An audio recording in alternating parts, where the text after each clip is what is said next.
I know it's hard to believe just by looking at me, but I do enjoy having a lazy day every now and then. But you know what I enjoy more than a lazy day? Using that lazy day to advance one of my goals. And you would be surprised how easy it is to use zero effort and combine it with flexibility work and still have some insane progress. And today I'm going to show you how to do that exactly with the laziest, easiest to replicate progression. So if you're ready, let's go and have some fun. Let's begin with one of the worst culprits when it comes to tightness and stiffness, which is our posterior chain. Specifically for most people, their hamstrings, as well as their spinal erectors or their lumbar spinal musculature. And the easiest way to work on those effectively is to simply sit down with your back towards the wall, and then you're gonna shimmy on up there until your entire back, starting at your glutes, all the way to your neck, is in complete contact with the wall behind you and your legs are extended. Now, for those of you who are really stiff, please go jerk off and bring that energy down before you come back. Many of you will already feel a nice stretch sitting in this position. However, if you are more flexible, all you need to do is start elevating those extended legs, increasing the stretch. Still, our complete back in full contact with the wall behind us until we sit in this position without feeling any stretch. And then, of course, we elevate even more. So you can also decide how much of a stretch you feel, how fast you progress through those passive stretches, from feeling almost no stretch to maximizing that passive stretch in a fully relaxed seated position. And I'm not exaggerating, you can stay in those positions for hours if you want to. Maybe you're gaming, maybe you're watching a movie or a series. Heck, maybe you're literate and you're reading a book. Sitting in this position will help you advance your flexibility while you're doing whatever you are doing.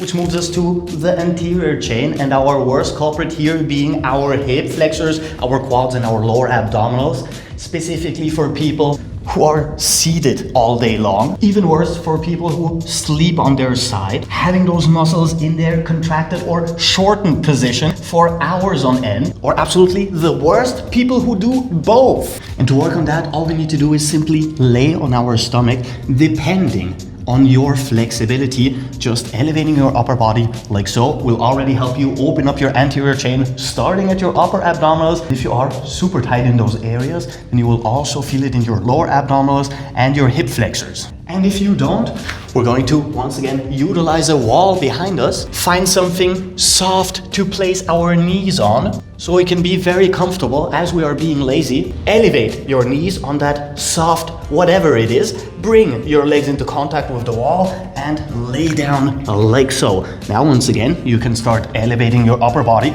if you want to add more stretch for your upper abdominals, or you can simply lay down like so, maybe even take a short nap and let laziness do the work for you. And of course, the more flexible you become, the more you can start elevating your knees, opening up your hip flexors, your quads and your lower abdominals even more, and start elevating your upper body as well. Or once again, you can just take a short nap and let the laziness do its work. This video is sponsored by you, because you liking this video, subscribing to the channel, and maybe even watching the whole thing, you make it possible to feed this little poor soul. Look at her, look how cute she is. Moving us to one of the most neglected problem zones, and one of the reasons why working on your hip flexibility still doesn't yield any true results, and that is a lack of rotational mobility in your core, which connects your upper body to your lower body. So any tightness here that includes not only your abdominals, but also, once again, your spinal erectors, any tightness in those muscles will have a detrimental effect on your hip mobility in general. Not to mention like back pain and all that shit we could do without. And this one is actually a stretch I really enjoy doing in bed and holding sometimes for 10 to 15 minutes.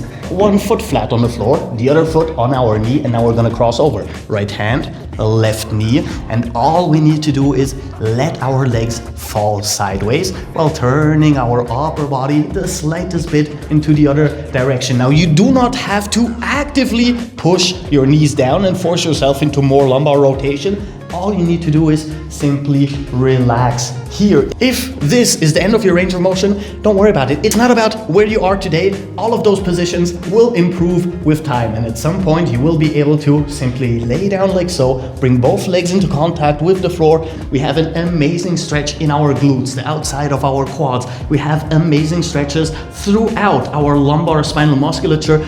We're stretching out our obliques and our transverse abdominals, helping us open up even more and adding one more stretch to our 0 effort, 100% efficiency flexibility routine.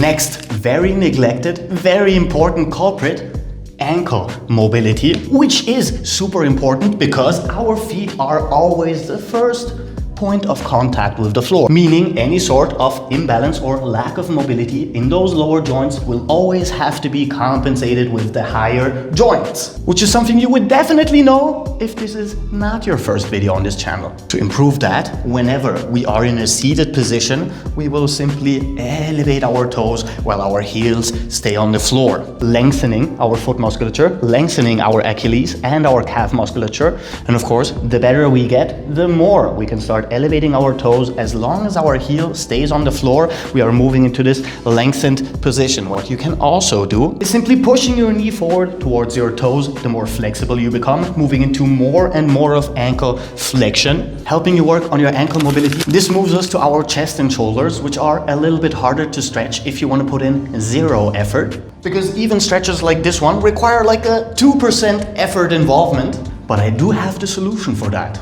You can utilize any bench-like structure you have at home. Once again, lay down on your back, and for many people already doing this will give them a nice stretch in their anterior delts and in their entire pecs. And depending on the angle of your arms, you will shift the stretch more towards your chest or more towards your shoulders. So you can play around with it a little bit. Maybe just lay with your arms sideways, maybe have them up here, and try to fully relax into this position. But if you want to take it a step further, and I know many of you want to, we've got ourselves a resistance band surrounding our arms, crucifying our body in this perfect chest stretch position and simply letting the resistance band do all the work. Now, if you had weights in your hands, it would do the same thing, with the negative that you need to flex your forearms to hold those weights. With the resistance band, you don't even need that. You can just simply lay there and let it do all the work for you. And as a very small bonus in this position,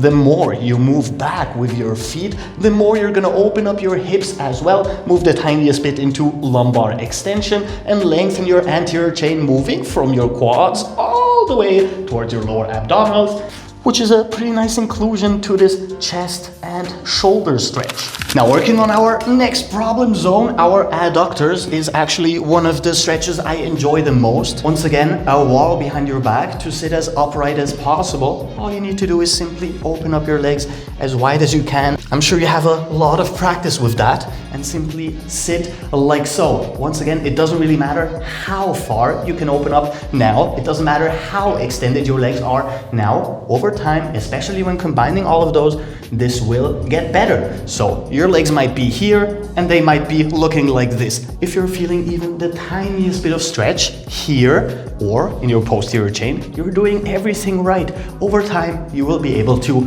extend, especially the more you work on your hamstrings. And over time, you will be able to open up wider, especially the more you work on your adductors. Then all we need to do is simply lean forward the tiniest bit. And I mean the lazy version of leaning forward, simply like so. You don't need to flex your anterior chain. You don't need to push yourself down like so. The more you can fold forward, the better. And over time, you will be able to relax into this position, then relax into that position, then relax into this position. And I'm pretty sure you've gotten the gist by now. Now, I trust that you don't actually need programming for those exercises, because you truly don't. I trust in your intellect and creativity to utilize those stretches to your own benefit as is best suited to your life. And I will hopefully see you again very, very soon, because we almost have daily videos on this channel. So have a good one. Until next time, Captain Cairo. Peace out.